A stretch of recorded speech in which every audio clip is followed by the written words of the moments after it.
Good morning girls. अब हम बात करेंगे स्टॉक एंड सप्लाई की। अब आपको सभी को पता है स्टॉक क्या होता है। एक पर्टिकुलर कमोडिटी जो फर्म के पास अवेलेबल होती है एक पर्टिकुलर टाइम में, और जिसको जो मटेरियल वो बेच चुकी होती है, बचा हुआ जो रिमेनिंग होता है उसको हम क्या कहते हैं, स्टॉक कहते हैं।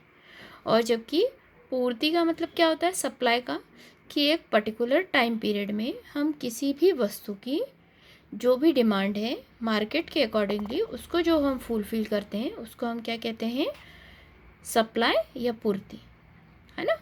तो अर्थशास्त्र में क्या है, पूर्ति और स्टॉक दोनों ही अलग अलग हैं। स्टॉक क्या रहता है, वस्तु की वो मात्रा है जो किसी समय विशेष पर बाजार में विक्रेताओं या उत्पादकों के पास उपलब्ध रहती है ना। जो उनके पास जमा हुआ है वो क्या कहलाएगा, स्टॉक कहलाएगा।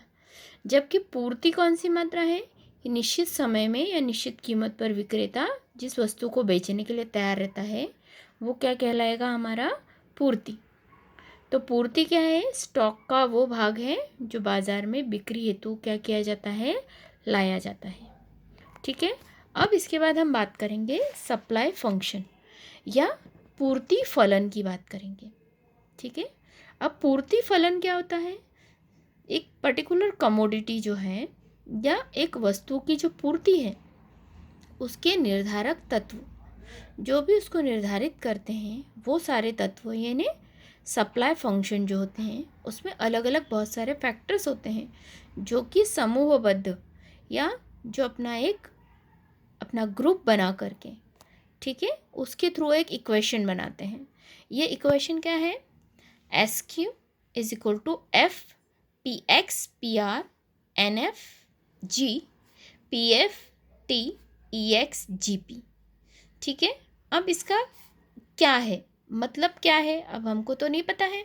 एस एक्स का मतलब होता है सप्लाई ऑफ कमोडिटी एक्स। अगर हम एक पर्टिकुलर एक्स कमोडिटी की सप्लाई को देख रहे हैं तो एस का मतलब क्या हो गया, supply of commodity x commodity. X commodity की सप्लाई है एस। ठीक है। एफ का मतलब है फंक्शनल रिलेशन। ठीक है। फिर है पी एक्स। पी एक्स का मतलब क्या हो गया, ओन प्राइस ऑफ कमोडिटी। एक कमोडिटी की ओन प्राइस है। ठीक है। एक्स कमोडिटी मान लेते हैं हमारे पास कोई एक्स कमोडिटी है, इसकी ये प्राइस है। फिर है price of related goods. Goods है वो जीओ लिखा गया है, इसको हम कहेंगे गुड्स। ठीक है। ये गुड्स। ठीक है। ये प्राइस ऑफ रिलेटेड गुड्स है। ठीक है। आर का मतलब होता है हमारा उसका रिलेटेड प्राइस उस पर्टिकुलर गुड्स का। ठीक है। एफ, एफ का मतलब है पर्टिकुलर फर्म, मतलब number of firm in the industry. हमारी इंडस्ट्री में नंबर ऑफ फर्म्स कितने हैं। जी का मतलब है गोल, कि एक फर्म का पर्टिकुलर क्या गोल है। देन है पी एफ, मतलब price of factors of production, मतलब हमारे फैक्टर ऑफ प्रोडक्शन में कितनी प्राइस हो रही है हमारी।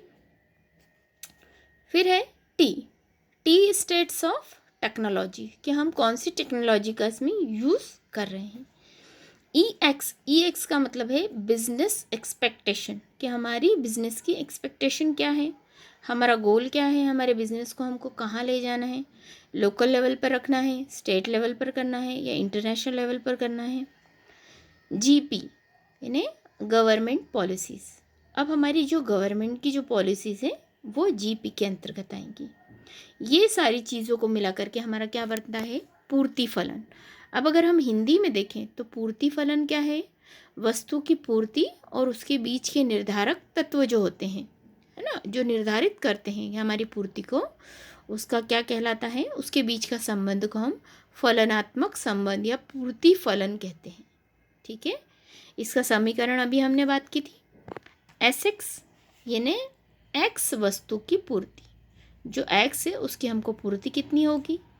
एफ का मतलब है उसका फलनात्मक संबंध क्या है। फिर पी मतलब एक्स वस्तु की कीमत, सपोज कीजिए हमारे पास कोई एक्स वस्तु है तो उसकी कीमत कितनी होगी। फिर है पी एफ का मतलब है उत्पादन साधनों की कीमत। टी का मतलब हम तकनीक कौन सी इस्तेमाल कर रहे हैं, वो पीआर यानी संबंधित वस्तुओं की कीमत, हमारे पास जो संबंधित वस्तुएं हैं उसकी कीमत कितनी होगी। फिर है उद्योग, उद्योग में फर्मों की संख्या कितनी है। और जी का मतलब है फर्मों के उद्देश्य, फर्म के क्या क्या हमारे उद्देश्य हैं।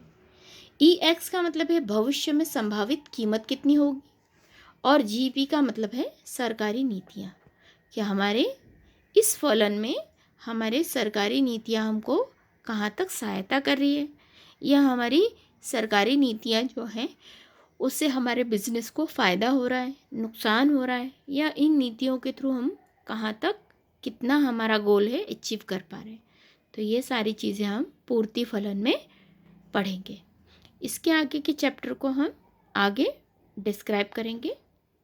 अभी तक के जितने भी चैप्टर्स को डिस्क्राइब किया है उसको आप अच्छे से रीड कीजिए and write down in the copy.